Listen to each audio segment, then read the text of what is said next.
जब भी मैं अपनी खुशी की तरफ कदम बढ़ाता हूँ आप मेरे पाँव के नीचे से जमीन खींच लेती हैं। मैंने सुमन से प्यार किया, आपने सुमन को मुझसे छीन लिया। अब जब मेरा बेटा मुझे मिला, दिल में एक उम्मीद जागी, खुशी जागी। अब मेरे बेटे को मुझसे छीना चाहती हैं आप। इस हद तक गिर गई। अब क्या किया देविका ने?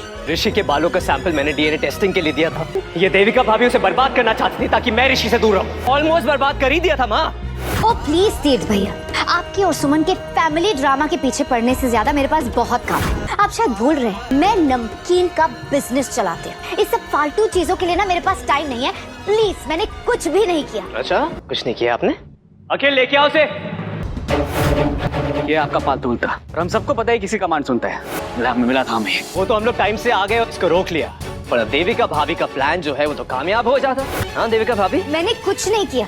इसने जो भी किया अपने मर्जी से किया। ये जो भी करता है अपने मर्जी से ही करता है, वो उसका डिसीजन है। प्लीज प्लीज प्लीज भाभी, जैसे आपके पास फालतू टाइम नहीं है ना, मेरे पास। सुमन इंदौरी के आने वाले एपिसोड में एक अलग ही ट्विस्ट देखने को मिलने वाला है। भाई यहाँ पर जो सुमन है उसको ये चीज तो समझ में आ गई कि तीर्थ के हाथ में अगर यहाँ भाई किसी तरीके से डीएनए रिपोर्ट्स आ गई, पता लग गया कि यहाँ पर सच में ऋषि उसका बेटा है, तो बहुत बड़ा हंगामा हो जाएगा। तो अब देखते हैं सुमन क्या करती है।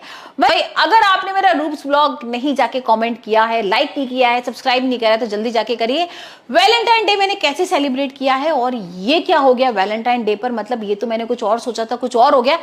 इस सब को देखने के लिए ना आपको मेरा वीडियो देखना पड़ेगा, तो जल्दी जाइए और देखिए। Thank you very much. Happy Valentine's day. Thank you मेरा बच्चा। और ये तो भाई जाइए, डिस्क्रिप्शन में लिंक दिया हुआ है, आप जाके पूरा वीडियो देख सकते हैं।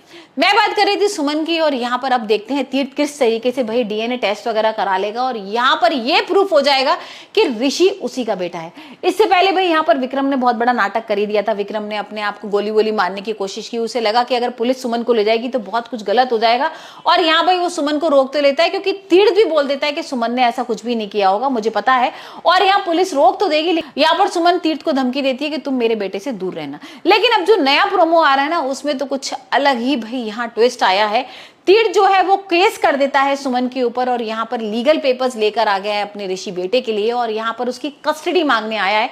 तो अब देखते हैं सुमन क्या करती है। सुमन तो हाल फिलहाल यहाँ पर धमकी वगैरह दे रही है, गुस्सा कर रही है कि तुम ऐसे कैसे कस्टडी वगैरह ले सकते हो किसी की भी, और मेरे बेटे को तो तुम छू भी नहीं सकते हो। पेपर्स लेती है जो वो लेकर आती है, और यहाँ पर पेपर्स को फाड़ देती है। तो अब तीर्थ क्या करेगा और देविका क्या करने वाली? देविका के दिमाग में अलग प्लानिंग चल रही है कि भाई अगर ये ऋषि इसी का बेटा है तो यहाँ पर तो बहुत गड़बड़ हो जाएगी। ऋषि की एंट्री हो जाएगी तो साथ साथ सुमन भी आ जाएगी, तो भाई मेरी तो सत्ता का पूरा चकनाचूर हो जाएगी मेरी सत्ता। तो यहाँ पर इसी वजह से वो प्लान करती है ऋषि को मारने के लिए। तो अब देखते हैं देविका किस तरीके से भाई ऋषि को मार पाती है नहीं। यहाँ पर भाई विक्रम ने भी अपना असली चेहरा दिखा दिया है। रीवा को वो भाई यहाँ ब्लैकमेल कर रहा है, और वो बार बार यही बोल रहा है कि रीवा अगर तुमने सबको ये बताया कि मैंने पिटवाया था ना तुम्हारे चाचू को, तो तुम देख लेना ऋषि का क्या हाल करने वाला हूं मैं। और यहाँ पर ऋषि के ना फोटोज वगैरह भेज रहा है, ब्लैकमेल कर रहा है उसको, छोटी सी बच्ची को, कि देखो ऋषि को मैं मार सकता हूँ और कुछ भी कर सकता हूँ। तुम्हारे चाचू को मैंने मारने की कोशिश की ना, तो मैं भाई इस बच्चे का तो तुम्हें पता ही है क्या करूंगा। तो यहाँ पर भाई रीवा कहीं ना कहीं डरी हुई है, और देखते हैं कि जब देविका के सामने ये सच आएगा कि विक्रम ने भाई यहाँ पर ब्लैकमेल करना शुरू कर दिया है उसकी बेटी को, और तीर्थ को उसी ने पिटवाया, तब क्या होगा। हाल फिलहाल तो यहाँ पर देविका ये प्लान कर रही है कि ऋषि को किस तरीके से मरवाया जाए, और यहाँ पर अब सुमन कैसे भाई उस कस्टडी से बचेगी जो तीर्थ पेपर्स वगैरह बनवा के लाया है ऋषि के लिए।